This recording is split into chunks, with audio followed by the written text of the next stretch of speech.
Okay, it's confession time. You know how a few months ago I was talking about the fact that I had made more pots for my own creative exploration than any other reason recently because I got that day job and so the economic pressure had released. Well, now it's been about a month since I actually touched clay, which feels really awkward to say out loud, especially to all of you. Because my brain is trying to tell me that the regularity of which I am in the studio, every day or every week at least, is the only acceptable way to have a creative practice. And anything less than that somehow means that I am less of a real, air quotes, maker. But I'm starting to think that maybe that's not actually a problem to fix. It's just perhaps that we each have our own rhythm, and mine looks like bursts of intense time focused on one thing. Time where months are only focused on clay, mixed with other times where those same hours are instead spent on the yard, or a house project, or painting, or building a brand new course, or revamping the website. The list goes on, obviously, but you get my point.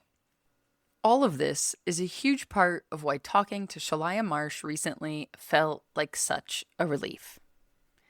Now, to be clear, I had no idea that was the direction our conversation was going to go, but I am super glad it happened. Because after seeing her cup at the Nsika Cup sale, having, admittedly, I know this will shock many of you, no idea of her work until that Nsika Cup show, and then, of course, diving down the internet rabbit hole, I knew that she and I would have a lot to talk about. But what I didn't realize is that she would be helping me battle my own expectations around what a creative practice should or should not, if that even exists, look like. Shalya's been at this for nearly 30 years, and she does not work in a straight line either. She works in bursts. Weeks of not touching clay, then something shifts and she can't stop. Hearing her talk about it so plainly, like it's just a fact about how she's built rather than something to apologize for or fix, was deeply comforting. We also get into how she decides which of her designs stays hers and which ones eventually become tools for other makers to use, and how she holds that boundary without it feeling like gatekeeping. About what happened when she launched Dirty on a new product line and why hiring her first employee feels both necessary and really strange after years of doing everything herself. Not to mention how teaching workshops has taught her just as much as the 3 decades in the studio. So what does it actually mean to have a sustainable creative practice? Does it have to look like showing up every day, or can it look like disappearing for weeks and then not being able to stop once you're back into it? And what happens when the parts of your business, the making, the teaching, the selling, when all of those feed each other instead of competing for your time? We get into all of it and more right after this brief word from our sponsor. This episode is sponsored by The Community, your creative business support system with over 100 makers from around the world. With both the practical education you need to make a living from the things you make, found in our masterclasses on topics like finances, marketing, and SEO, plus the emotional support of fellow makers who truly understand what it's like to try and make a living from the things we make. It's like having both a business school designed specifically for artists and a team of colleagues who actually get what you're going through. But you don't have to take my word for it. Hi everyone, this is Melissa of MWY Pottery. I've been a member of the Makers Playbook community for over a year and a half, but not consecutively. I first joined when I was relatively new to selling my ceramics and wanted more support in doing that. This year, I joined a different ceramics mentorship program to focus on my artistic development and paused my community membership to decrease business expenses, with the plan to rejoin the community at several points throughout the year for the master classes. But who was I kidding? I didn't even last a month. I missed the community and the people so much, especially our co-working sessions, so I just rejoined for the year. So if you're a parent like me and you're signing your kid up for summer camps right now, and you don't even hesitate to pay the same cost for a 1-year community membership for a 1-week K-pop Demon Hunters dance camp for your child, I kid you not, but you hesitate to treat yourself, consider this an invitation to learn more. Feel free to ask me questions on Instagram at MWYPottery, and I hope you join us soon. Now, on with the show. Welcome to the Maker's Playbook. the show where we talk all about what it's really like to make a living from the things you make. I'm your host, seasoned entrepreneur of 14 years, Rebecca Ikes Cara. The thing about the technology is that it's always changing. So it makes sometimes doing things like workshops difficult because you teach somebody one way to do something in a program the way it is at that moment. But then that technology is always updating. And so they're changing where things are. They're changing how you're doing things. And that can be really frustrating. I mean, it is frustrating for me, someone who has been using technology in my work for over a decade. And I can't imagine how it is for somebody who's just starting, who's saying, but it was just there and now it's someplace else. So they made it better for us. Yeah. Ooh. Okay, we could go a million places with that statement, but first I am going to make you introduce yourself before I lose track of everything and nobody knows who I'm talking to. Wonderful. I'm Shalya Marsh. I'm the owner of Shalya Marsh Studios. I'm an artist and educator, have been doing ceramics for nearly 30 years and teaching for over 20. I quit my job in 2023 and went out into the wild and started my own business. And so I'm 3 years into my own business, making and selling functional ceramics, and then also a line of pottery tools. And I also teach workshops as well on digital technology and tools like craft cutters and making stencils, and they're applied to ceramics. And I just, from the very beginning, have to admit the greatest, I don't know if faux pas is the right word, but I just feel so ridiculous. So I'm just going to say it so I don't try to hide this from the rest of our conversation. This last NCECA, I walk around the cup show, and I usually don't I know the cup show is nuts. So all the other NCECAs I've ever gone to, I have not particularly prioritized scouting it out and being like, I'm going to go buy something, because I'm just typically not going to get up at 4 a.m. The second to last day of NCECA. There's too many other things happening. But I was with people who wanted to, so we perused, and I picked up a cup and was like, all right, you guys want to come early. I'm going to come early for this one. Had no idea about your work, had no idea it was yours. Everybody else was like, oh, duh. And I was like, okay, well, sometimes I still live under a rock. So here we are. And somebody got that cup. Jerks. Yes. I mean, congratulations. I guess it was an early one to go. Well, as I said, we can make you have one of those cups in the future. You have an email list. We can all get on and order said cups. Yes, absolutely. Exactly. It was just so funny because it was so obvious to everybody else whose it was. And it's one of those funny things, I think, especially about the internet and especially about us being in such a niche, that it can feel like there's things that everybody knows, and yet there's very much not. And I think that's even more true with generations of pottery in terms of who's known online versus who's been known for decades. Well, also the algorithm is such a tricky thing. It shows you what it wants to show you. And so, you think that you're getting everything and you think that you're seeing everything, but you're not seeing anything. So it's not a real surprise. It connects us in certain ways, but it gives you this false sense like you know everything, and you just don't. 100%. I was just writing about that for a new resource that I've been building for potters for the whole launch process and all of that, whether it be an online shop, whether it be a in-person market, your first, the first time or whatever. And I was finding myself writing my own advice to myself of that, just because you've said the same thing 10 times doesn't mean that anybody else has actually seen it 10 times. So coming on and again saying, hey, I have this event coming up, or hey, I have this shop update. The people seeing that probably didn't see the first 3 times you mentioned it. So you're bored, but nobody else is. I have to remind myself of that when I'm doing content for Instagram because, I feel this pressure to always make everything new. But, maybe 10% of your audience is actually seeing what you're doing. Plus there's, millions of people out there who are definitely not seeing all of the content. So you can really recycle what you're doing and just make it a little bit fresh, put a little bit new spin on it so that it's not so much work. I'm always looking for ways to engage with Instagram and still be interesting, but also to not try to reinvent the wheel every single time. Precisely, which is so funny because that's the exact same thing I feel about photography. And I had a student, I think it was last year, who, had followed the system we laid out, was getting consistent, great photos. And so then the question that came up after that was, well, isn't it going to get boring? It's the same all the time. And I was like, that was the goal. Mm-hmm. That's when you first came to me and you were like, "Oh, this is so frustrating. I can't get consistency, blah blah blah." And then when they got consistent, it was like, "Well, but what if this is boring?" I was like,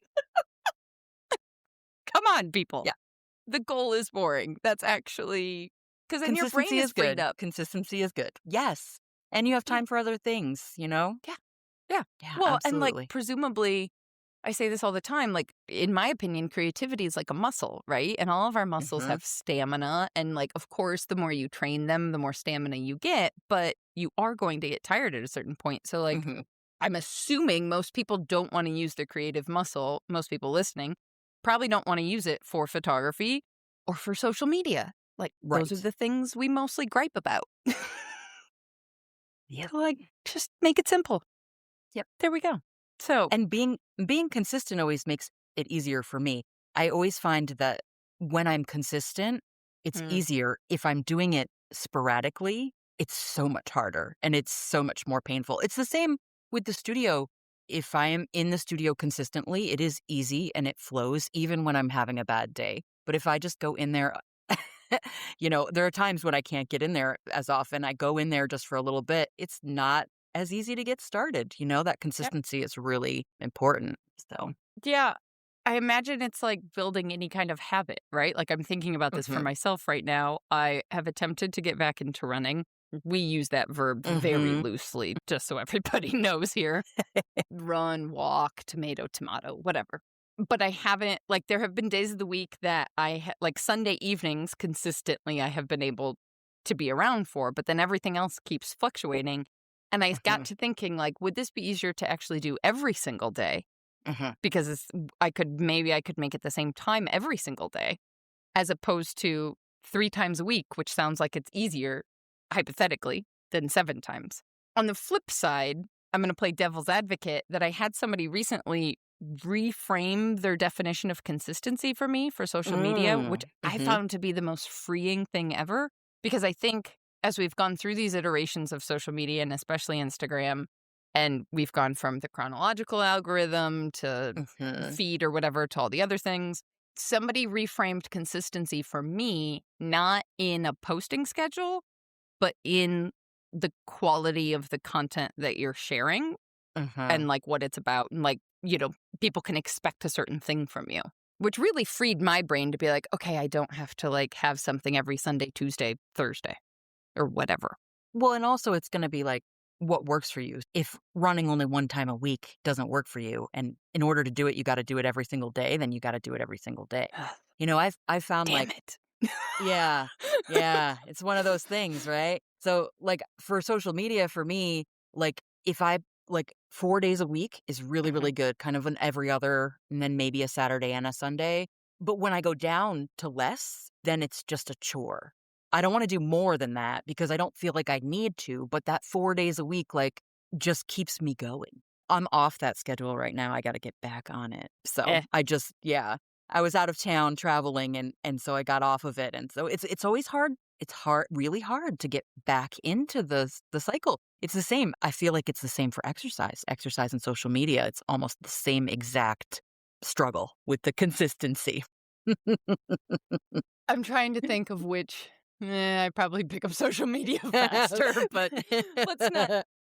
Moving on, we have other Mhm, topics that mhm, we can discuss. So I didn't realize that it was just, you said 2023, so 3 years ago mhm, that you now, I, I was going to say presumably. I'm going to let you tell us. You mentioned teaching for 20 years, making for mhm. 30. So there was clearly a practice happening before the last 3 years, but kind of go back as far as you want to Yeah, go in terms of pre 2023 and yeah. what that making practice or teaching or that balance looked like to that decision. So I came to ceramics when I was 14. So I was certain at 14 that I wanted to do ceramics. my first job at 16, right after I got my driver's license, was working for a production potter in the summertime. That's And awesome. so, yeah, it was great. He was my high school art teacher. And in the summertime, he made pots, mostly Judaica, so menorahs and oil lanterns. And so I went to work for his studio in the summertime and assembled oil lanterns and decorated trivets and really got good at craft and got good at consistency and repeatability. And then I went to college for ceramics because my mom was really supportive. I went to SUNY New Paltz in New York State, which is where I grew up, and they had a really fantastic ceramics program.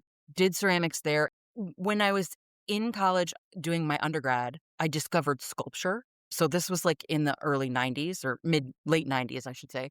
And back then, the ideas about functional ceramics were really different than they are now. Slip casting was the scourge, right? It was not, Cheating. it was right. It was not appropriate. You did not do that. Not for functional ceramics anyway. Hand building wasn't really, there was pinch pots, but it wasn't like people in academia were, teaching people how to hand build pots. The wheel was the way you made pots. So I was making pots on the wheel and I got kind of bored of the one way in which you can make pots on the wheel. I know there are many people who use the wheel to make amazing pots, but for me, it wasn't very satisfying anymore. And I took a sculpture class, ceramic sculpture. And so I started making sculpture and I got out of school and made sculpture and exhibited for 15 years. I did a few residencies. I started teaching at the local museum. I did part-time work, all teaching in the community and doing development for nonprofits. I kept myself really active in the art community that way. And the whole time I had a studio. Sometimes it was in my basement. Sometimes it was on my kitchen table. When I got a little bit more established, I started, teching for community studios so that I could get my studio for free. I did that for many, many years until I could afford to rent my own space, which was like the big time. Oh, yeah. And I don't know, it was like 2012 or something. I had, I was exhibiting a lot. I made giant installations, sculptural installations with earthenware and terra sigillata. I really, really loved that work, but I was also feeling like the community that I had in the community studios wasn't as rich as I wanted it to be. No one was pushing me. I felt a little bored in the work, like I was continuing to make the same series of work in a way that felt too comfortable, and I Mhm. wanted to push myself out of that. So in 2014, I went to graduate school at the University of Nebraska in Lincoln, Nebraska, and I had a great time there. And I made sculpture the entire time. I switched my work up a lot. I got pushed a lot. The faculty was wonderful and the facilities are really great. And I, built a community there of people who, pushed me and made me accountable. And when I was done, I moved to West Virginia, which is strange. But my husband, I got married when I was in Lancaster, Pennsylvania, and my husband had come out to Nebraska with me. He got a job. He got a job here in Morgantown. And so when I finished, we did 2 years apart. And when I finished graduate school, I moved here to Morgantown and I got a job here at the university running the gallery. And so it was great. The faculty here, the ceramics faculty here really kept me engaged in the ceramics community. Shoji Satake was working here. Jen Allen lives here and was working at the university at the time, and Boomer Moore. And they all really kept me in the loop. And they had a fellowship at the university. And so I worked my way into teaching at the university through this fellowship, which transitioned into a full-time teaching job. So at the university, I was teaching digital design and CAD and 3D printing. The studio had an amazing fabrication lab with 3D printers, clay 3D printers, resin printers, decal printers, laser cutters, all the things that you can imagine, all the gadgets and toys. And I had gotten into all the gadgets and toys when I was in graduate school. When I was in graduate school, I took a workshop with Del Haro at Anderson Ranch, and we did CNC milling and laser cutting, and it was just fantastic. And I used all of that in my sculptural practice, that and vinyl cutters. So I got myself my own vinyl cutter. And so I had all these skills that translated. And so the university and really Shoji Satake mentored me into a position where I was running the digital lab there, still running the gallery and teaching ceramics. And I did that for since from when I originally got there, I don't know, 6 or 7 years. And then I got really selfish. No, in a great way, though. I was tired of giving all of my energy to the university. I didn't feel like it was a reciprocal relationship anymore.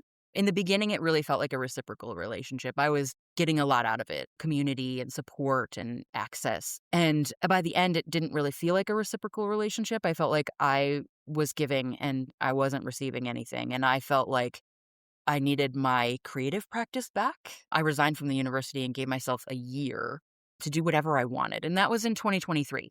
It was also like really difficult working as an educator through the pandemic.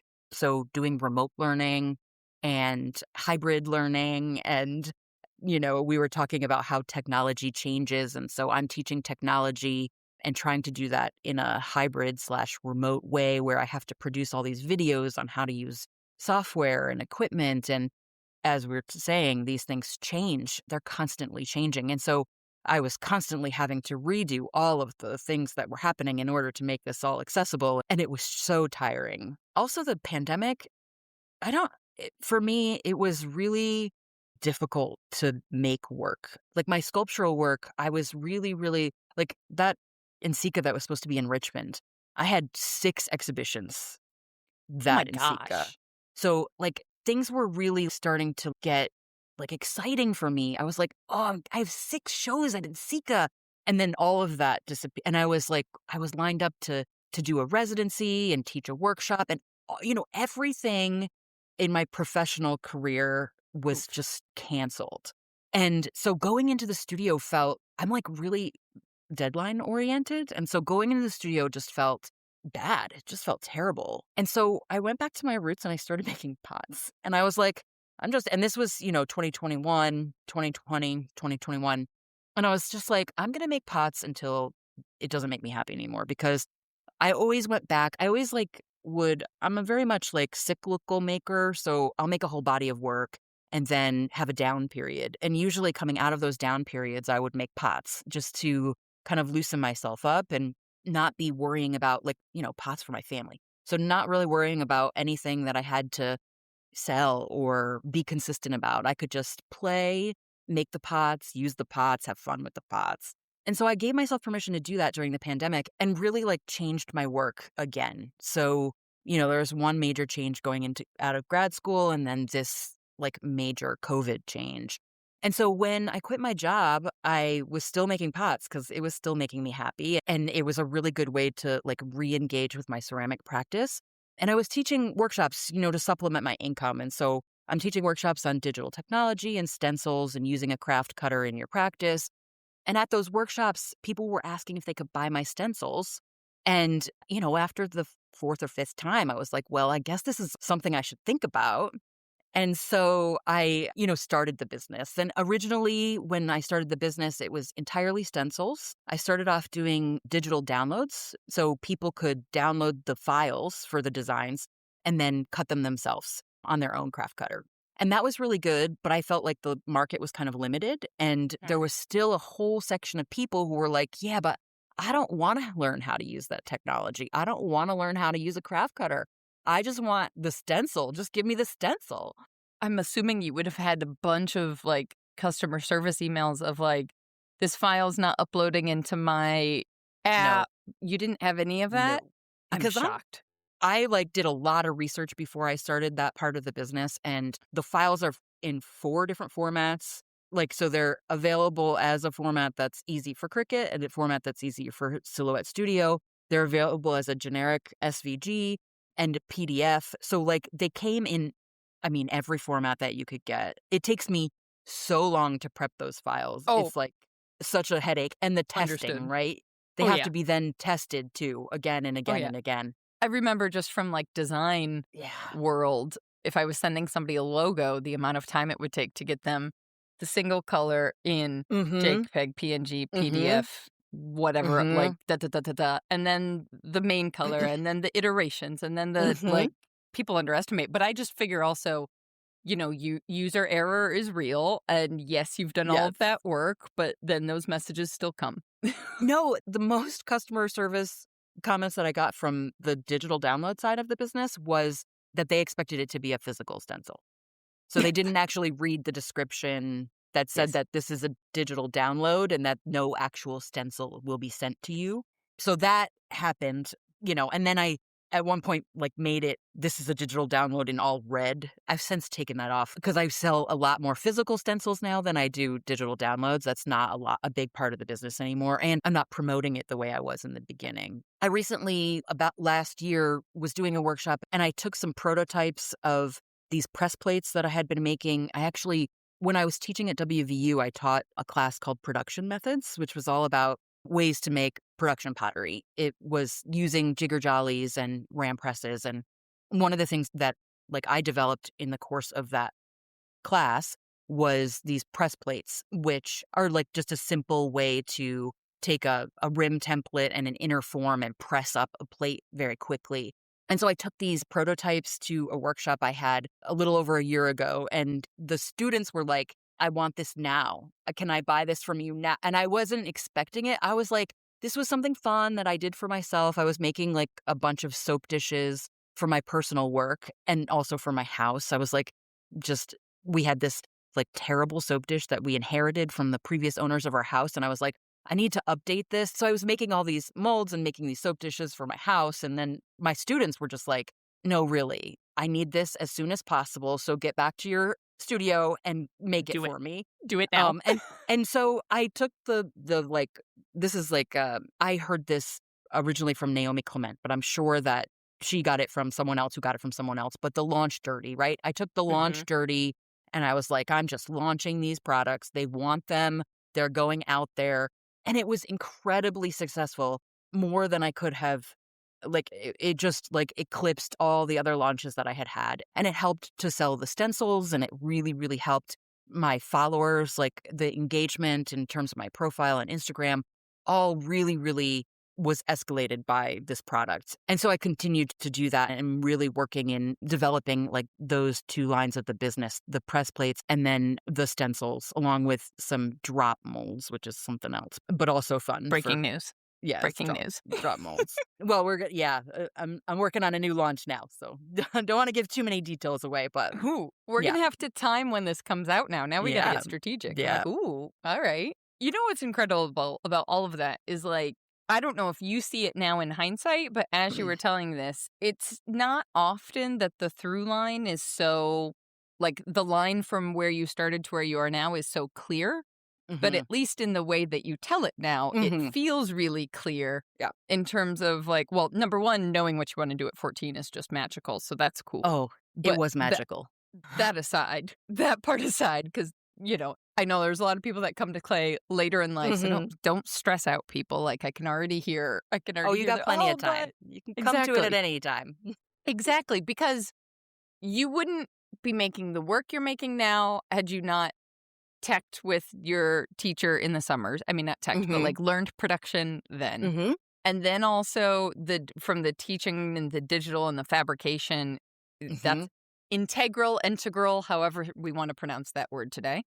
It all just starts to line up on each other to where someone looking at the success that you've now achieved, however we want to define that, it couldn't have happened without all of these things piling on top of each other in such a way that then it's oh, now I have these skills to do this thing. Yeah. It didn't feel like a straight line. It didn't feel like that at all. But one of the things that I've done in the last 3 years is is really invest my time in business development.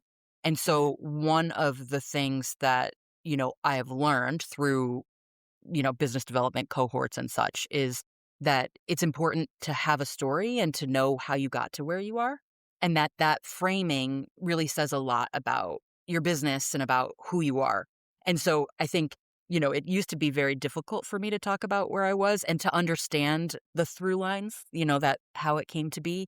But through doing this and having these conversations with people, it's gotten a lot more streamlined. Yeah. Well, you can send this recording to whoever was in that cohort, whoever was in charge of it, to be look, I did it. Here I am. Somebody else noticed. Yay. It's interesting that you bring that up, though, because I think that's one of those things that some people are prone to wanting to prioritize and others want to avoid it as much as possible to just be can I just make my stuff and let the chips fall as they may? but then there's frustrations that come with that.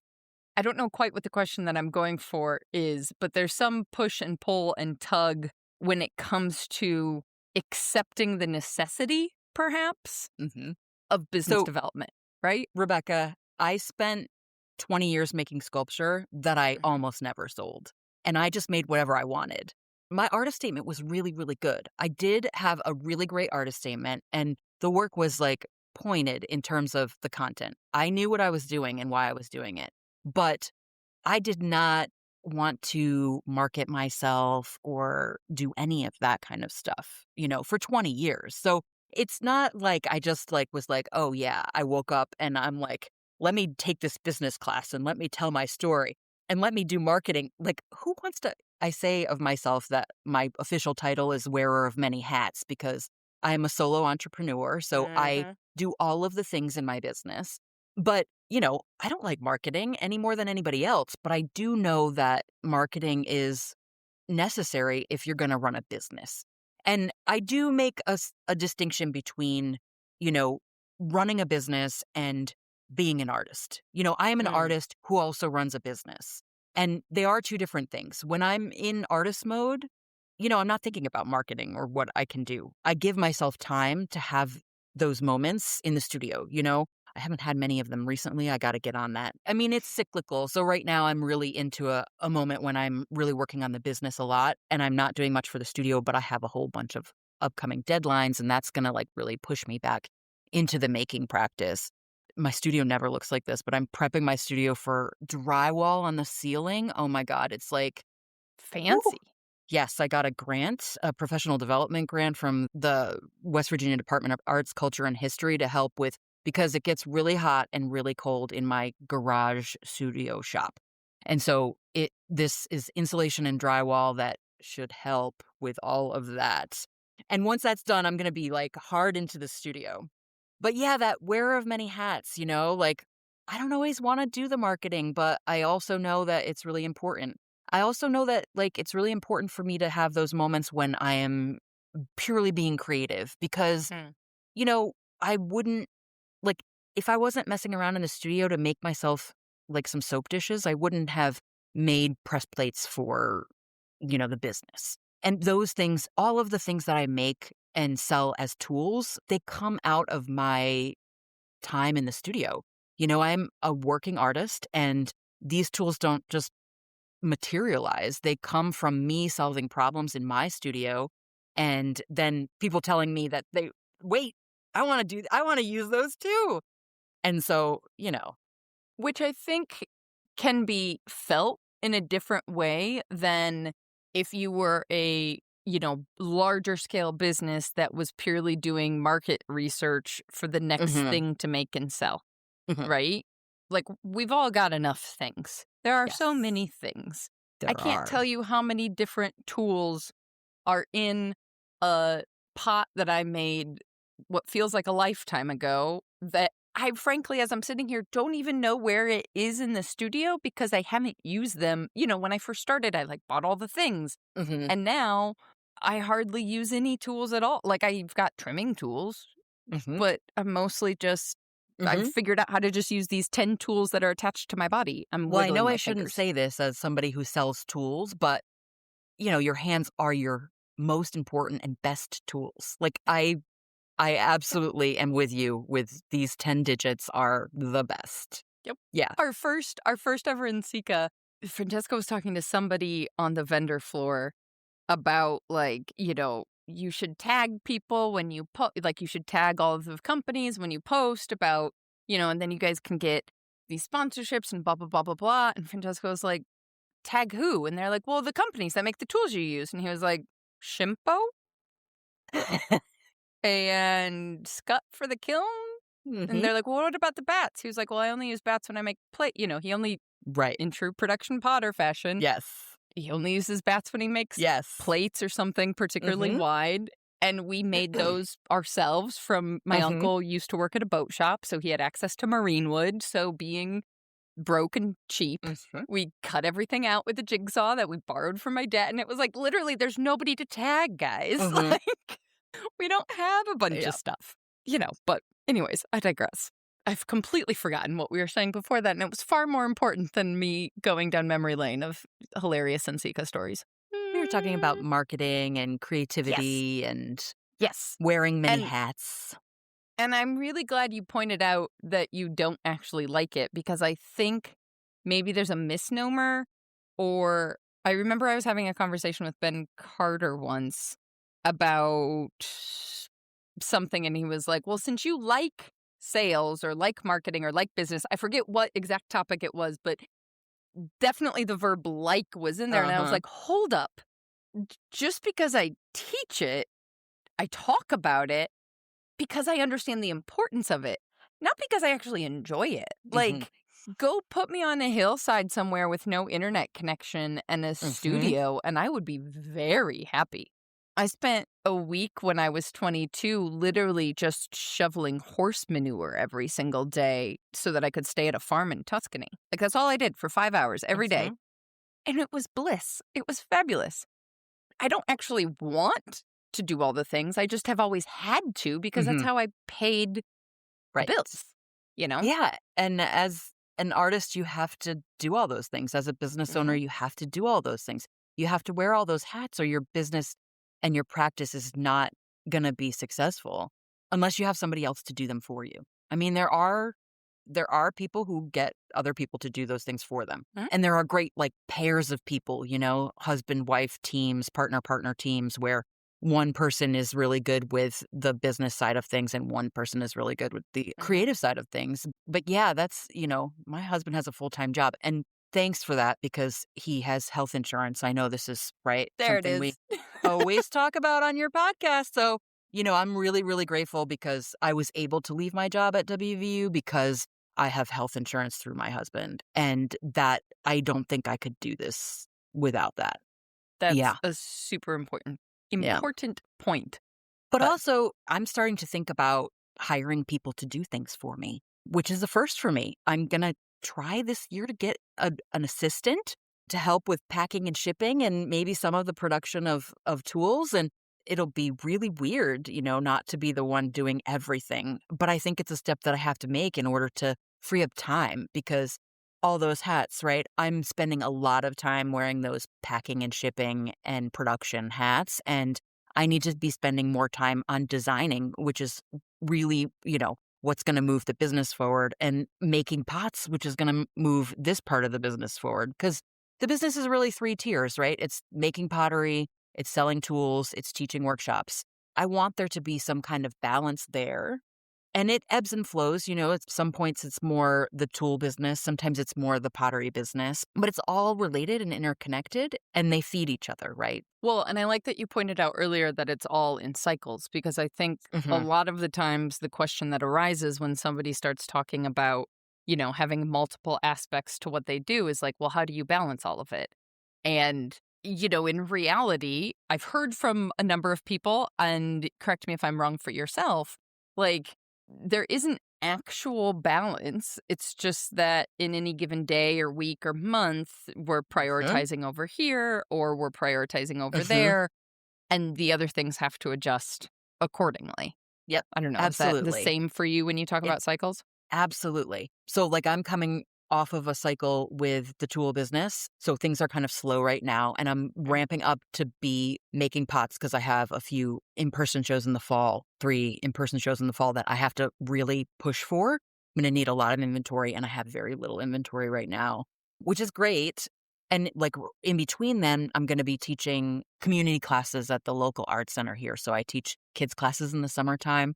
One of the things that I miss the most about leaving my teaching job is the teaching part of that. So doing the workshops and teaching classes is really important for me. I feel like I learn so much when I'm teaching that I just don't learn when I'm in my studio by myself. People ask you questions and you're like, "Oh, right. Let me think about that and process through that." And it teaches you so much to be teaching somebody else what you're doing.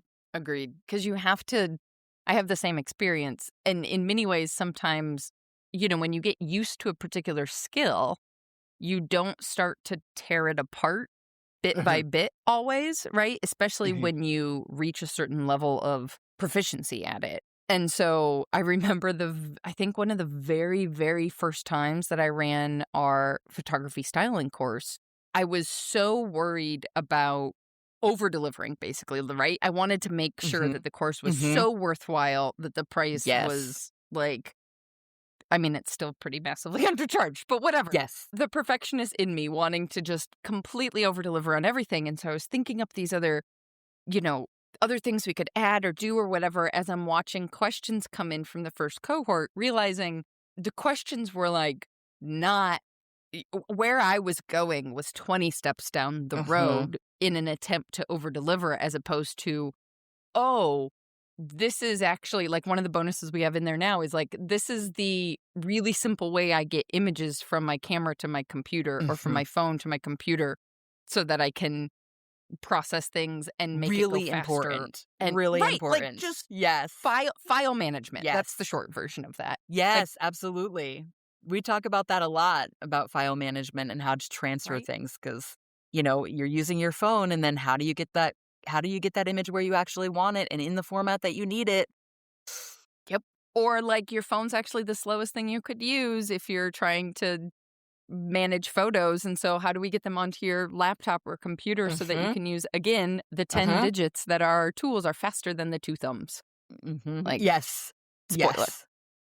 So, not for taking you can still take good photos with your phone. Nobody stress out. I mean, like, editing and processing and Right. Yes. posting and writing and like, how And much faster can you write a caption on your keyboard than with your oh, phones? absolutely, absolutely. Every time I'm going to write an Instagram caption, I'm like, I go to my computer and I write it, and then I just download it from my Google Drive because I am not gonna peck that out. Nope. It's just so much more difficult to write it and to do it. I say the same thing about, I teach how to design stencils very simply. So you could just draw out a stencil. And I always have students use their phone, take a picture on your phone. You can even edit it on your phone to get the contrast up.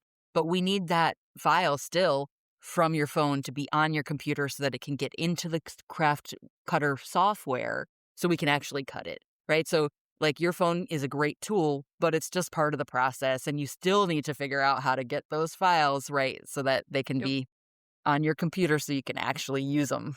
Things that I didn't that first time around. I mean, we've learned so much and taught so much more since then, but it's incredible. It's Yeah. incredible, but Yeah. So that balance is really important, that balance between the different parts of the business and those cycles that you talk about. It's not very often that I'm doing all the things at once. It does happen sometimes, but it really is cyclical. I move in and out of things. And I do hope that, in this coming year, when I get an assistant, that some of it will become more consistent because I'll be able to outsource that to delegate some of the things that I need to do, both in my ceramics practice. So I want to stop like rolling slabs all the time. Like I would love to have an assistant be able to roll slabs for me and just come into to a like ware cart full of fresh slabs.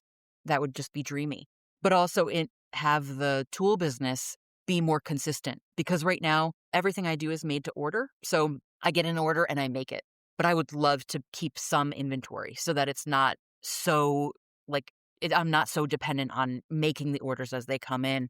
And I think that having somebody help me will really help to do that and to free up the time that I need to really focus on designing and marketing and growing the business. All of the aspects. Like I have like, I don't know, 5 requests for workshops like that I have not emailed back. Sorry, folks, if you're listening here and you asked for a workshop and I didn't email you back, I'm sorry, I'm too busy. And I need the assistant to free up some time so that I can email these folks back and be like, I want to come and teach because teaching is so important to me.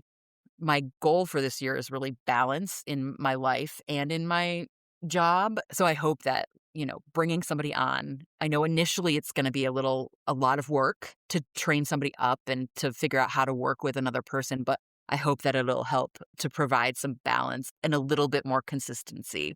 my greatest recommendation for you there is to hire someone months before you actually Yeah. fully need them. Yeah. Like, I'm thinking about Q4 holiday season where I'm sure Yeah. you sell pots and tools Hmm. all at the same time. Yeah. Have that person come on, like, I don't know, in August. I know I need them now, actually. Yes, I was. I need them now, right now. I Yeah, need to be yeah. training them right now. So So I need to immediately air this once episode quickly right, and yeah. have people. What's your email again? Well, once the drywall is done in the studio, I'm Yeah. going to hire somebody. I just can't do it right. I'm like, that needs to be done because the studio, I'm in one of my cars of garage. I have a 2-car garage. And this side of the garage is my pottery studio. And the other side is the tool business. So laser cutters and craft cutters and everything are on the other side. And so I can't run either parts of the business. I actually moved like a table and my slab roller out into the basement. And I have this little tiny corner so that, because they say it's going to take a week, but Hmm. I'm not going to So let's bet assume on 2. that. Right. And I really need to be making pots right now. So I'm going to be making pots in this little corner in my basement, which is fine. It'll work perfectly. I've worked in much smaller spaces. So, but yeah. And once that's done, once this drywall is done, I am on it with hiring someone. I mean, listen, this assistant's just going to have such a cushy experience being in an insulated space. Like, what? Yes, What is that absolutely. concept? I How know. fancy. It might not be sweating and swelteringly hot in here. Right. Or freezing cold because our half Yes. of our kilns and all of our glaze work is in the basement and it is basically a cellar. So in the Yeah. winter, I think there was one 60? winter we were glazing and it was like 42. Oh my gosh. Not Oh my cold enough for the gosh. clay.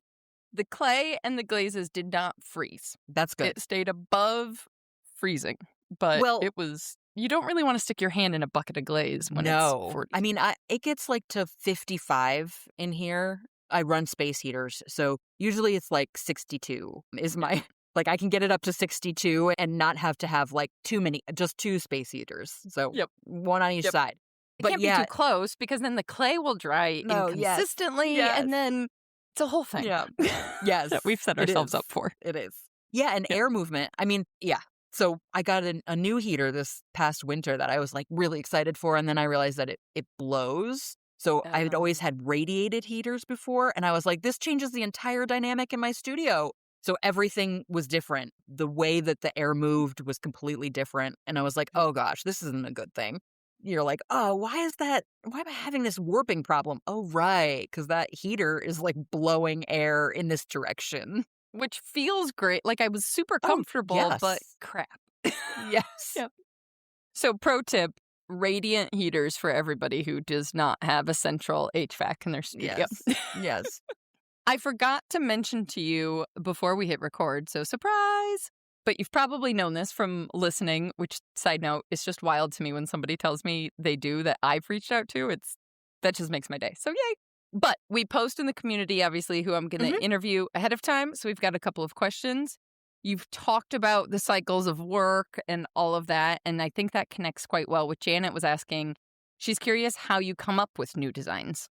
Also, she's a big fan and she enjoyed your presentation at NCECA. So do you know if, she was at NCECA. That's great. Yeah, I had such a great time at NCECA. That presentation in that room, I was like, oh, that room was so gigantic. And I appreciate everyone who came to the presentation at NCECA. Thank you all for making it a wonderful experience for me. So do you know if Janet is talking about in my personal work or in the tool business? Ooh, good question. I do not. Somewhat related, but not entirely. Let's go both. Okay. So I guess the biggest way that I'm developing new designs is by looking and experiencing. So I take pictures of everything. As I don't know if this will be in the recording, but Rebecca and I discussed I have like over 30,000 photos on my phone. It's so clogged I can't update my operating system. This is a bad thing. Don't do this. Don't be like Shalya.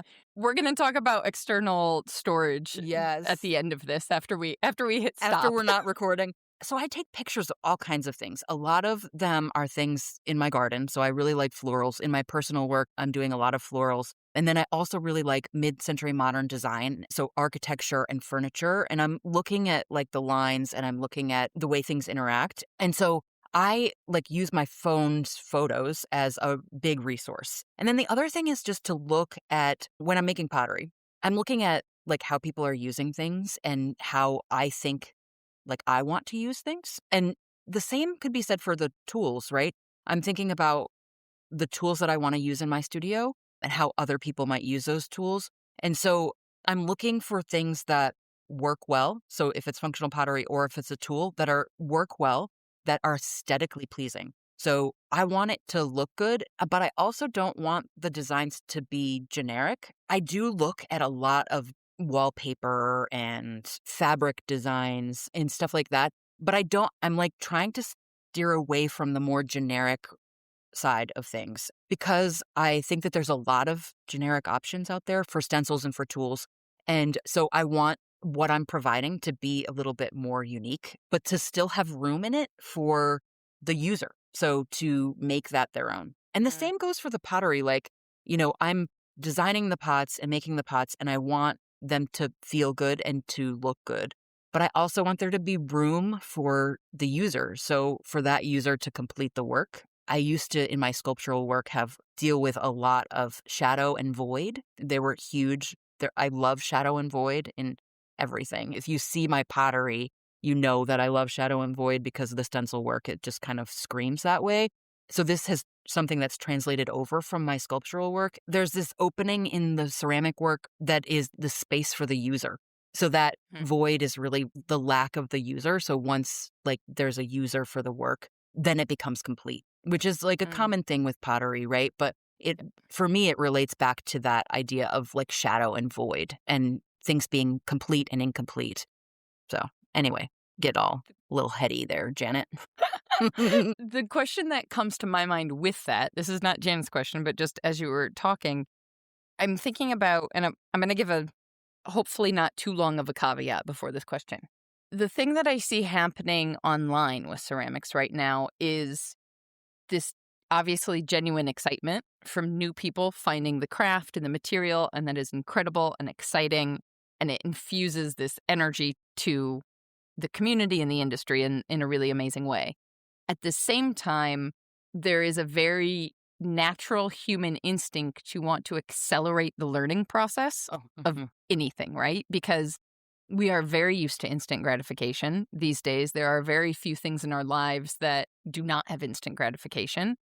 And learning a craft, learning an instrument, learning a language, learning some new skill is one of the very few things where it's like, nope, sorry, the process is the thing, right? Mm-hmm. And I wonder if you could speak to, or what it feels like, or what decisions maybe you've made in terms of whether or not you separate what your pottery work is and those designs from the tools that you're selling. Because yes. And the caveat for me is I fully understand, in the happiest of spaces, in the most giving of spaces, when we're all very mentally well, we all know that rising tides raise all ships, and that if you give 5 potters the same exact stencil, you're going to get 5 different pots. Yeah. So in reality, you could give me the stencil that you maybe used for the mug that's in your hand, and I'm probably still not going to make that exact mug for the myriad of reasons any potter knows,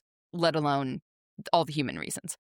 However, the internet is extractive, and it can probably, I'm making assumptions, but I imagine it can feel a little like people wanting to get from you the tools you have created over these 30 years of practice to make the work you're now making, which could feel uncomfortable or gross or whatever. I don't know. That's a very long caveat, so take it away. So it was something I thought a lot about in the beginning, and I made a kind of delineation for myself that certain stencils, certain designs would be mine. The floral that you were talking about, this is a floral I use on a lot of my work. There's a few other designs that are more mid-century modern geometric that I use on my personal work, the ceramics that I'm selling at markets. Those designs I've decided are mine for now.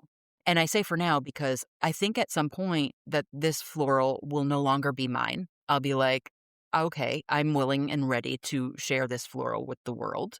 So I get this question a lot, people want to buy this particular floral. And I say, with respect, currently I'm using this for my personal work and I'm keeping it for my personal work. And I think that there will be a time in which I don't feel attached to this in the same way anymore. I feel like it has run its course for me and new things will be mine that are no longer going out there in the world. The other design that I have, I made a series of mugs with it, and I feel like it's probably ready soon to be a stencil that will go out into the world. And then there's some of the designs that I use in both ways. The mug that you loved at Insika, that stencil is called the Mac. It's actually based on this iron grating on the windows of the art center downtown. And the art center downtown is called the Monongalia Art Center, the Mac. So the stencil is called the Mac. So just back to Janet, I'm always looking at these things around me, right? This grating, I just love it. Every time I go in to meet with the director there, I'm just staring at the grating behind her. That's a stencil that I use in my personal work. So I've made mugs that I sell at market for those, but it's also available as a tool in my shop. And it's one that I probably I won't be using for very long. The thing is that when I release a new stencil, I've used that stencil already for an extended period of time. So if it's one that I want to use in my personal work, there are some that are not designs that I've designed for me, right? So they're not designs that I am interested in personally. I don't ever use them in my personal work. I use them to make sure that they work well. And then I put them out there and other people will use them. But there's ones like the Mac that I absolutely, and there's this mid-century modern design, which you can see me pointing at, but no one else can. I love this. I use this for mugs all the time. It's a stencil that I just absolutely love. But it's about to run its course in my own work because I made it before I released it. So it was out there as on my pots before it got released. And then I was like, I'm kind of ready and I'm still using it in my practice. But, soon it'll be something that is only out there for other people. I used it and it had its good go. And now it's going to be, only out there for other people. And I won't use it in my studio anymore. Did I answer that question? Yeah. And what I like about it is that it's not, I think when I started to think about it, it was an either or statement coming out of my mouth or assumption maybe. And this is a both and, right? And what I like about it is that it still maintains a boundary for yourself while also not falling into some kind of gatekeeping information situation. Because I think that is one of the trickiest things to navigate online is this balance between our own boundaries as artists, as creatives, as educators, as the amount of time it takes to produce the things that we're putting out into the world is actually probably a lot more than people anticipate, right? Or at least Absolutely. in the ways I do it, in the ways that those of us recovering from perfectionism do it. There's other ways. You don't have to, exactly. You could do things in different ways and it could be way simpler, but alas, this is my lot in life. I'm right there with you. Yeah, I feel comfortable with putting out in the world the way I do it. So we were talking before we hit record, technology has been incredible at allowing us to connect. When would we have otherwise been able to, me being able to take a picture at a cup show, put it online, and then you get tagged, me find out whose it was, and then da-da-da-da-da. That's really incredible. On the flip side, there's a certain expectation perhaps now of access to free and abundant resources. There is. Which on the one hand, I'm 100% all for because there's a whole other conversation to talk about in terms of inequity and actual honest-to-God gatekeeping that's problematic. But on the flip side, we have to find some way to open up the doors that don't completely destroy the creative boundaries, I guess. I don't know quite what the ending was that I was getting there for, but just some balance in between. So, yes, I like the way you've chosen to do this, is the short version. Yeah.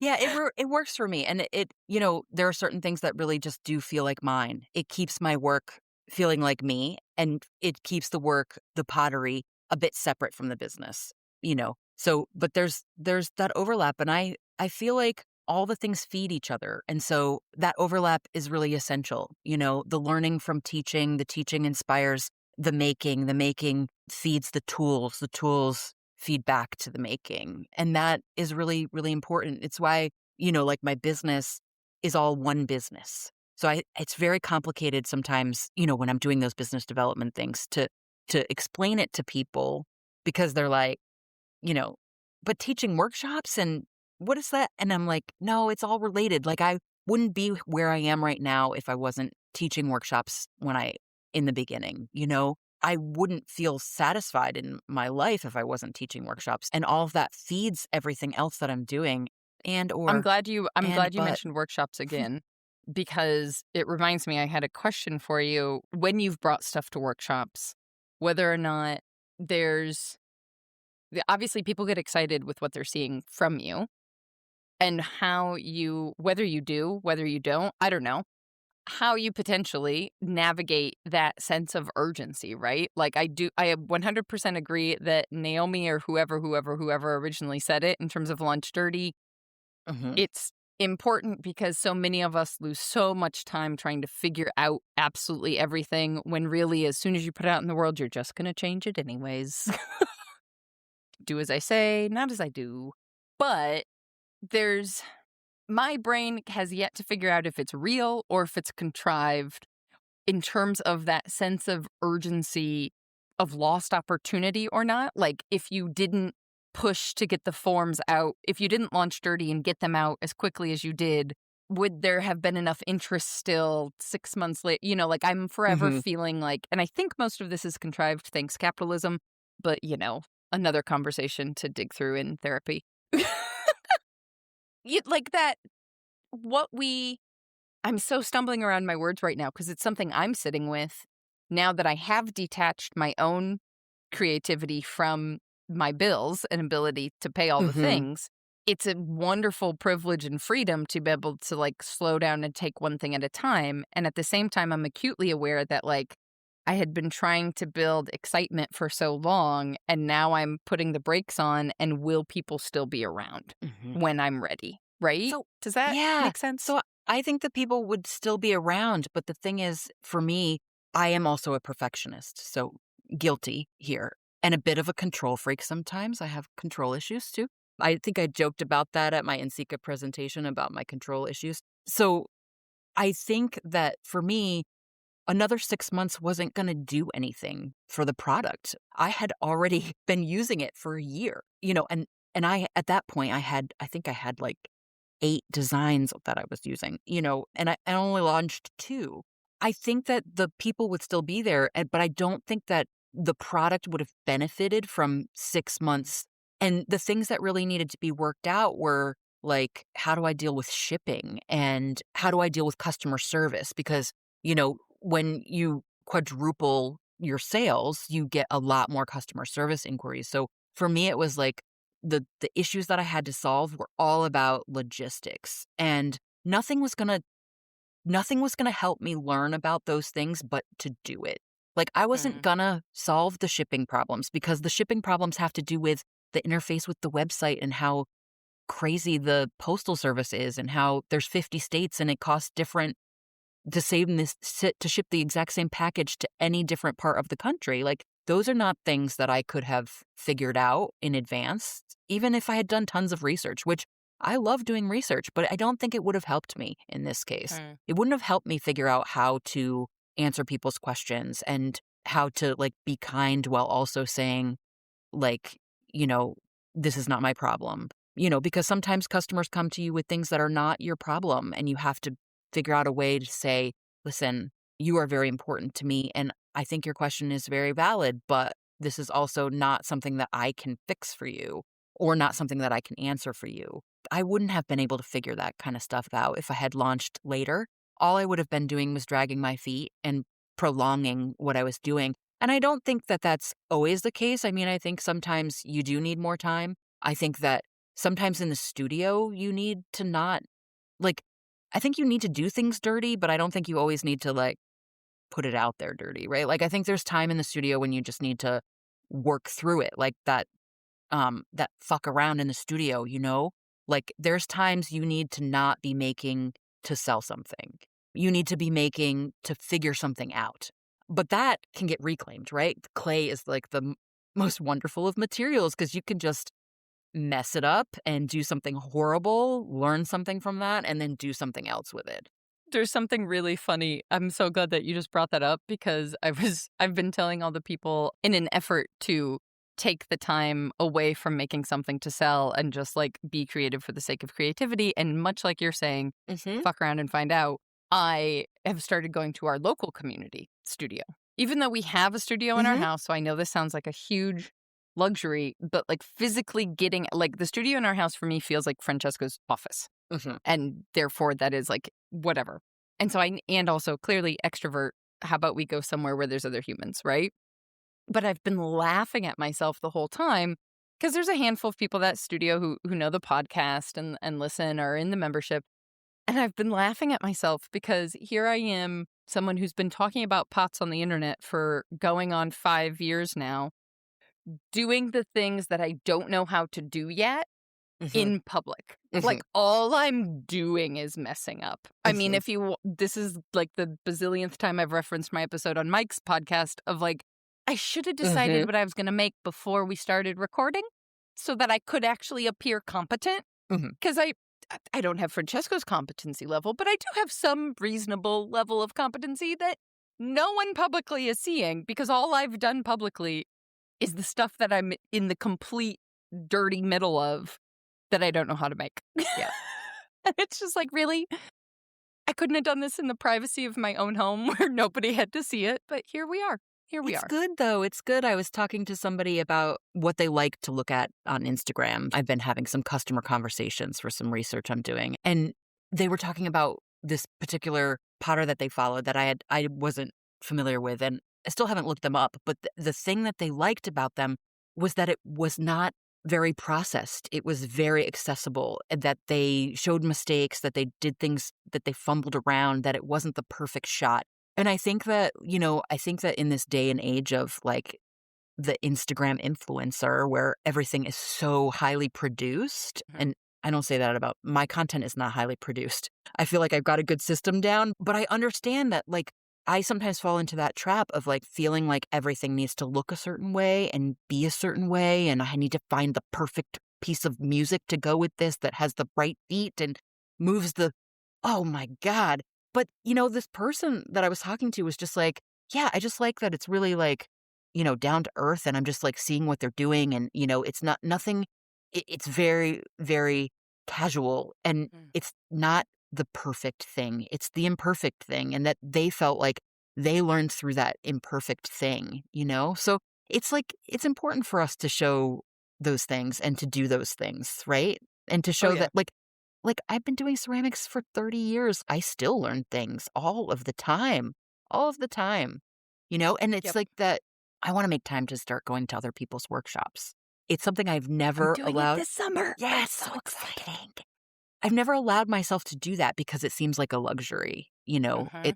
but as we were talking about pre-recording, business expense, right? So I can now write that off as a business expense because I'm learning and Continuing education. researching, right. And so, like, it's not only important for me to be doing like business classes and learning more about how to run a successful business, but it's also important for me to be out there and learning more about pottery. And after 30 Yep. years, I don't know everything. I know a lot, but I do not know everything. And there's always more to learn, and there's always different perspectives on how things are done that will teach you things.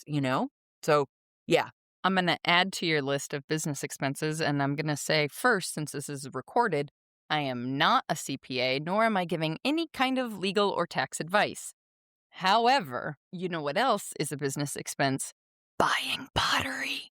Yes, I know. So I didn't do it for years. I just started doing that the last few years. Nobody can see my face right now, but I'm like, Mwah. It's really Yep. great. It really frees you up to be like, well, I want to start. So I got invited to this teapot show last year, and I was like, listen, I would really like to do this show, but let me tell you, the last teapot I made was when I was an undergrad, and I really don't like. I mean, I think maybe I made one or two for demos over the last 20 years, but I don't think right now is the best time for me to be in a teapot show. I really think that I need to like make a dozen teapots before being in a teapot show. So thank you very much for the offer, but maybe ask me next year. Hmm. I'll put it on my list of things to do. Yeah. So, but you Yeah. can buy Maybe not. teapots if you're trying to learn how to make teapots. It's Yep. one of those things. I had an artist friend in to the studio and was saying how I'd only been really focusing on pottery for like 4 or 5 years. And they were like, how are your pots so good? And I was like, well, I've been doing ceramics for 30 years. So I made sculpture for years and years. And no, it's not a direct translation, but the working with the material is still working with the material. And so you're body and your hands understand that. Plus, I've been buying pots for years and using pots for years, and I am a connoisseur. My entire kitchen is filled with handmade pottery, as are many of yours. And that gives you a certain experience, right? That's why you can write off that pottery, because you're learning from it. I appreciate this so much because I have felt like I think people would be shocked to realize how little I have made in the last 5, 10 years. Maybe 5. More strongly 5. Which is ironic because that's when I was focusing on having conversations about Mm-hmm. pots, right? So I Mm-hmm. was making more prior to 2020 when I was still very much full-time with photography. Mm-hmm. And then we moved, and then everything, whatever, started the Maker's Playbook. I've had more conversations about pots than ever before in my life in the last 5 years, but I haven't made that many. And what's been so interesting since the day job has given me this certain sense of a little bit of permission and freedom in my mind to go play for Mm-hmm. the sake of Mm-hmm. playing and not needing to produce. It's like there's no wasted time, right? Like, because I hear so many makers talk about the need they Mm-hmm. have, like they have to make Mm-hmm. every single week. And I find myself kind of sitting being like, oh, well, I haven't been in the Mm-hmm. studio in 2 weeks. Like, is Mm-hmm. something wrong? You get some sense of like, I don't know, less than or less officially, whatever. Insert all of our imposter syndrome statements here. But in actuality, it was kind of just like percolating for 5 years because now this last Enseca was the first time I went just for creativity. I went to notice what I'm noticing. Everything's kind of coming together and I'm putting much clearer words together of like, oh, this is the type of work I want to make. This is Mm-hmm. the style I'm being drawn to. Do I have that muscle memory yet? No. But are the fit of lidded jars getting better and better? Yeah. Mm-hmm. One Yeah. day, maybe you'll see one. We'll see. Well, I think, Rebecca, that, different people have different ways of working in the studio. So, Mhm. like, I'm with you. It's very cyclical. It always has been, not just with pottery, but with sculpture too. So I make, and I cannot get enough of it. And I am obsessive. And it is every second of every moment of every day for a certain period of time. And then I don't make. And there's downtime. And there's percolation, right? There's using pots and there's thinking about pots, but there's no touching clay for me. And then I feel like it's time and I'm Mm. back in the studio. Like, it's coming. I'm actually percolating right now because I was saying to Jeffrey, I need to make pots. Jeffrey's my husband, but I was having this day yesterday and I was angry at everything. I was like, ah. And then I was like, I haven't made any pots in a really long time. I think it's time. So, I did a launch and it was good. And then we went traveling and I'm getting ready to do this renovation. And so I'm like, but I can feel it. I can feel it in me Mm. start to be like, okay, you're starting to need it. And then the need gets to a point when I'm like, okay, I have to do it. I have to do it. And then I just like break loose. Then I'm obsessed and I don't stop and I don't take breaks, and you should take breaks. But yeah, so I think like everybody works differently because some people need it every single day, right? They don't stop. They have to have it every single day and they're very consistent. And I'm not like that in my studio. I'm very cyclical. And I think it's just a personality thing. I don't think there's a Mhm. right way or a wrong way to do it. I think a lot of times we get trapped in that idea that we have to do it a certain way. But what we really need to do is just figure out what works for us and do it the Yeah. way that works for us. I would also wager a bet, and this is just a guess, that it changes with life cycles, Mhm. right? Like I was just talking to Christina Orthwine about how like what used to work for her to get into the studio every single day is Mhm. now not working, and she needs to Mhm. figure out what that new trick is, what that new habit is. Yes. And we were both commiserating over the fact that it is exhausting to figure out the new habit. It's like, Yes. okay, I did this trick last year and that worked, but it doesn't work now. Well, I did this other thing 2 years Mhm. ago. Nope, that's not working. Well, 5 years ago, I did this thing. And, but building that new habit is so Yes. difficult. Like when it falls away, building it back up, it's so frustrating how difficult it is. The only trick that I have ever found successful for me is a deadline.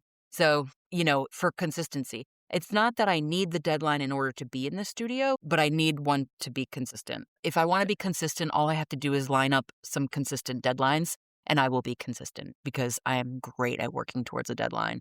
I like the idea of the challenges and things like that, but I also just feel like I want my studio practice to be part of me. And if I'm inconsistent about it, that's fine. Like, I'm listening to myself, right? I'm listening to my creative being and I'm saying, like, it's just not time yet. And then it percolates, right? And then I'm like, okay, I'm cranky and I'm irritable about this, that, and the other thing. And so I better get into the studio because it is definitely time, you know? I love that. That's making me rethink why I was cranky yesterday, in fact.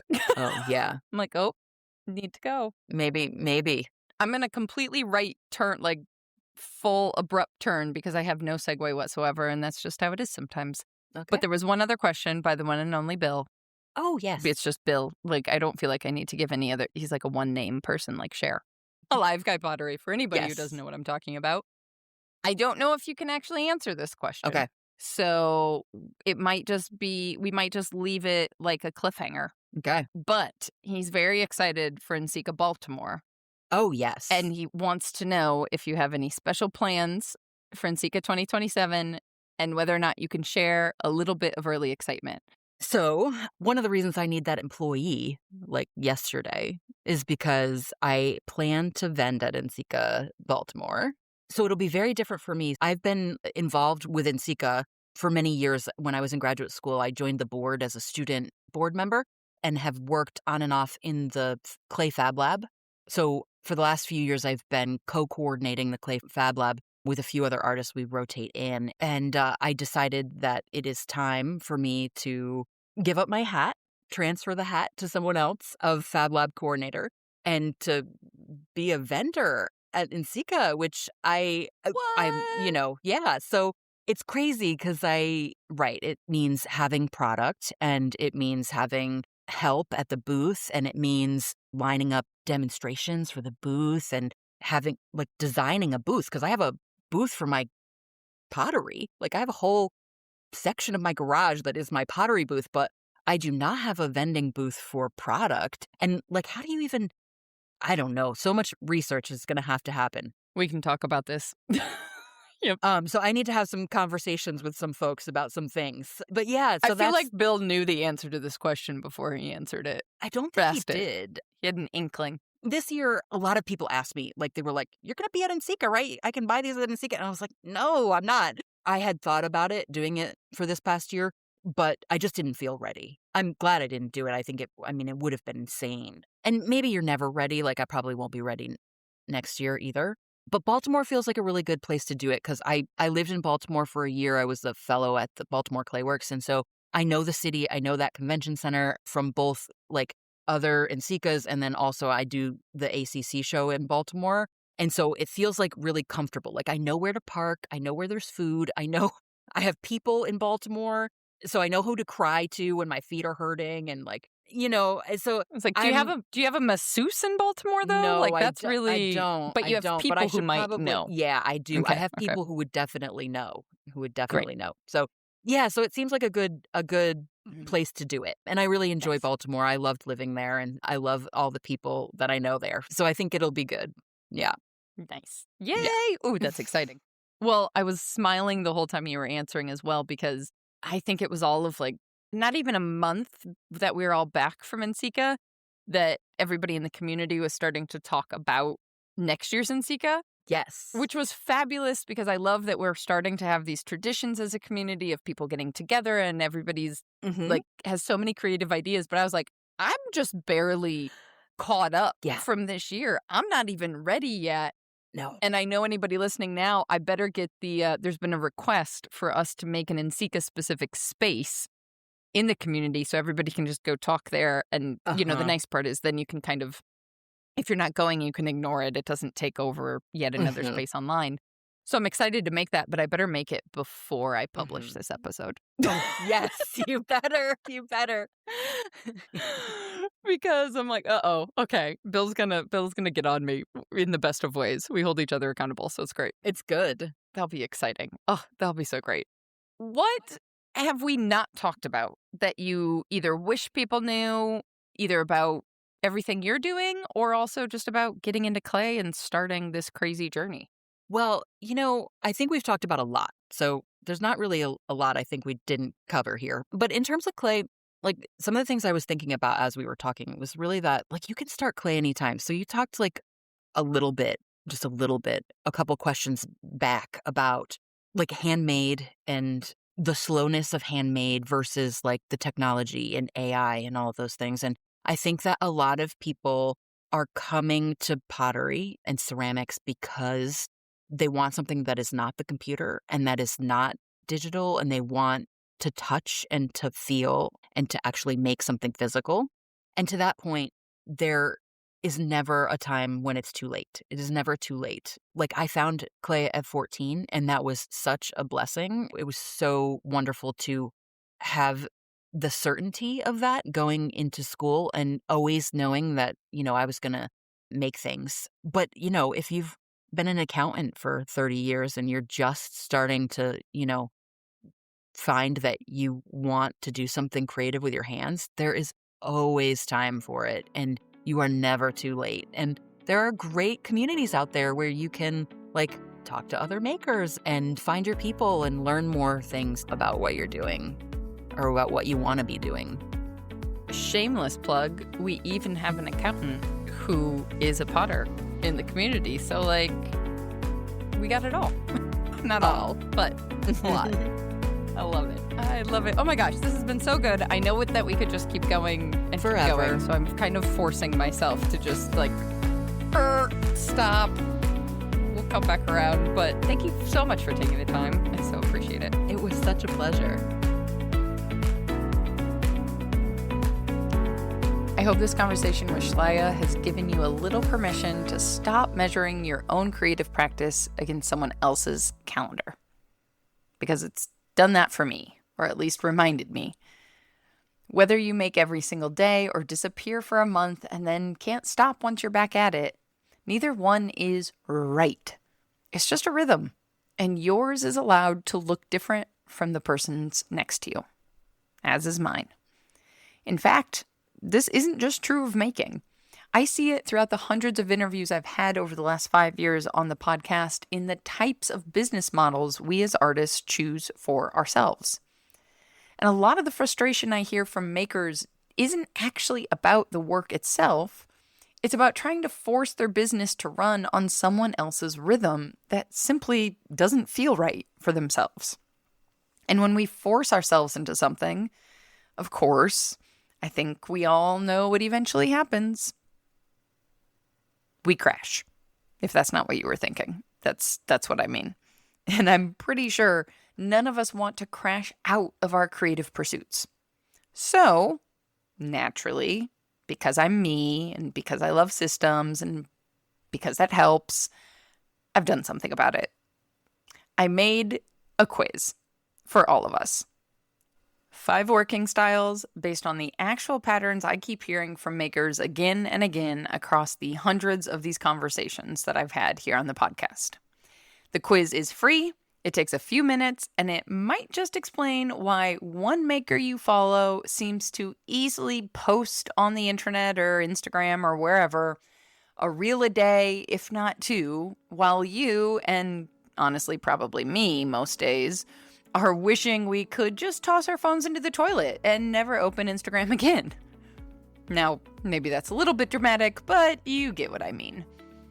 The point is, it's time to stop forcing yourself to abide by a rhythm that you were never meant to follow.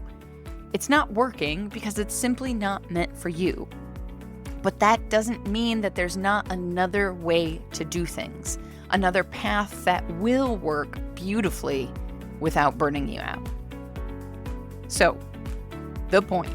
Go to makersplaybook.com/maker-quiz. Again, it is free and it will help you figure out which of the 5 maker archetypes actually fits how you naturally operate. So you can stop trying to force yourself into someone else's rhythm. Stop borrowing a playbook that was written for somebody else's brain and start building a practice and a business around your own. You're not behind. You're not doing it wrong. You're just following the wrong playbook. So one more time, you can take that quiz at makersplaybook.com/maker-quiz. quiz. I'll also put the link in the show notes. Until next time, my friends, go get back to making your dreams a reality, because together, we've got this. Audio post-production of this podcast is made possible by help from Christy Kotzvan. The Maker's Playbook podcast is recorded on the original homelands of the Potawatomi, Ho-Chunk, and Menominee people, where the people of Wisconsin's sovereign Anishinaabe, Ho-Chunk, Menominee, Oneida, and Mohican nations remain present.